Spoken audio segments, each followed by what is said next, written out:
Hello ভাই, আমরা এখন আমার নিউ আইডিতে আপনাদের সবাইকে স্বাগত। এইটি আমরা পার্মানেন্ট ব্রেসার হিসেবে রাখবো নাকি অন্যটি দেখাচ্ছি আপনাদের।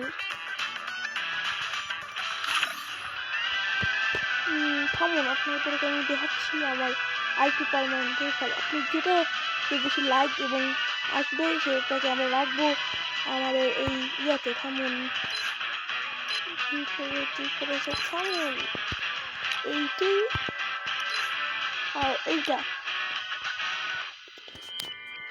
আমাদের মধ্যে এখন যদি আপনি আগেরটা আপনাদের যদি এইটা পছন্দ লাইক করবেন, আর যদি আপনাদের এইটা পছন্দ হয় তাহলে আপনি কমেন্ট করবেন একটা, তাহলে আমি বুঝতে পারবো যে আপনি কোনটা রাখতে চাচ্ছেন। এবং আজকে থেকে সবাইকে সাবস্ক্রাইব করবেন, আমাকে সবাই।